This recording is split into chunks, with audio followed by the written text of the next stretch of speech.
40 জনের বেশি চিকিৎসক বিদেশে গিয়ে ফেরেননি, স্বাস্থ্য উপদেষ্টা। আমাদের স্বাস্থ্য খাতের যে কেন দুরবস্থা এবং কেন যে ভালো ডাক্তাররা দেশে থাকে না, তার একটা বড় প্রমাণ হচ্ছে এইভাবে যে ট্রেনিং নিতে যে তারা বিদেশে গেছে, বিদেশ থেকে তারা লাপাত্তা। জানি না তারা মানে না ফিরে চিকিৎসক পেশায় না থেকে তারা কোন পেশায় গেছে। একটা ভয়াল চিত্র কিন্তু স্বাস্থ্য উপদেষ্টা তুলে ধরলেন এবং তিনি বলছেন, আমি খবরটা একটু দর্শক বলি, তারপরে বুঝতে পারবেন যে এরকম চিত্র তো আমরা আগে কখনো পাইনি। এখন অন্তর্বর্তী সরকারের কোনো সমস্যা নেই, তারা যখন যে তথ্য পাচ্ছে জনসাধারণের উদ্দেশ্যে সেটি প্রকাশ করছেন।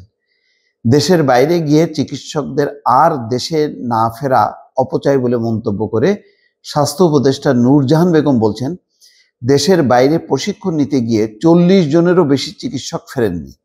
দরিদ্র দেশের জন্য এটা অপচয়।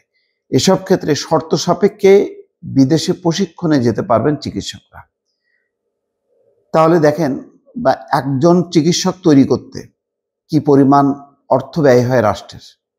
কল্পনা করেন, সেই চিকিৎসক যদি ট্রেনিংয়ে বাইরে গেল, তারপরে লাপাত্তা হয়ে গেল, যেমন আরো 10 জন মানুষ 20 জন মানুষ তারা যেমন লাপাত্তা হয়ে যায়, ঠিক তেমন।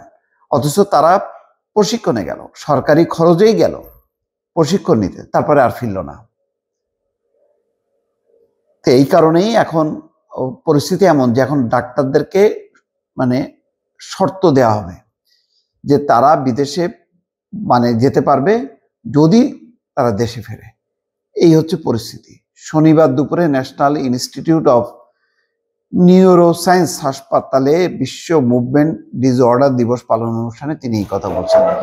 বিদেশে প্রশিক্ষণ নিতে যাওয়া চিকিৎসকদের দাবির পরিপ্রেক্ষিতে স্বাস্থ্য উপদেষ্টা বলছেন, 2 থেকে 3 দিনের প্রশিক্ষণে ভালোভাবে শেখার সুযোগ নেই, তাই 7 দিন বা লম্বা সময় ধরে প্রশিক্ষণের কোনো আপত্তি নেই।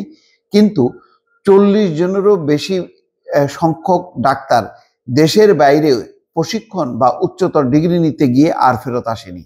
তাদের কয়েকবার চিঠি দিয়েও কাজ হয়নি। দরিদ্র দেশের এই অপচয় কিভাবে ঠেকাবেন? তিনি বলেন, তাদের কয়েকবার চিঠি দেওয়া হয়েছে, তবুও কাজ হয়নি। তাই দেশে ফেরার শর্ত সাপেক্ষে বিদেশে প্রশিক্ষণ নিতে বা উচ্চতর শিক্ষার জন্য যেতে পারবেন ডাক্তাররা। দর্শক, কত বড় দুঃখজনক ঘটনা যে চিন্তা করেন যে ডাক্তারদেরকে আরো ভালো প্রশিক্ষণ দিয়ে তারা দেশের চিকিৎসা করবে, উন্নত চিকিৎসা করবে, এবং উন্নত চিকিৎসার জন্যই তো তাদের প্রশিক্ষণের জন্য বাইরে পাঠানো হচ্ছে। কিন্তু তারা দেশে ফেরেননি, না ফিরে তারা দেশের বাইরে চলে গেছে।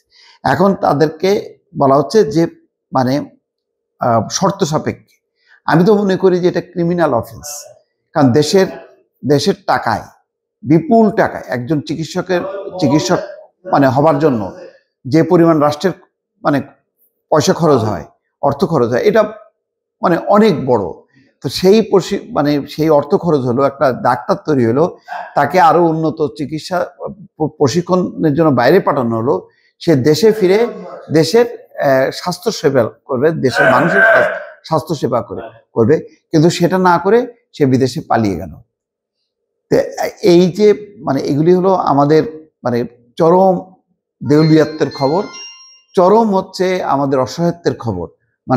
দেশের মানুষকে অসহায় অবস্থায় ফেলে দিয়ে, সরকারকে বেকায়দায় ফেলে দিয়ে ডাক্তাররা এইভাবে পালিয়ে যাচ্ছে, যার একটা সংখ্যা আমরা জানতে পারলাম। দর্শক, ভালো থাকবেন। আল্লাহ হাফেজ।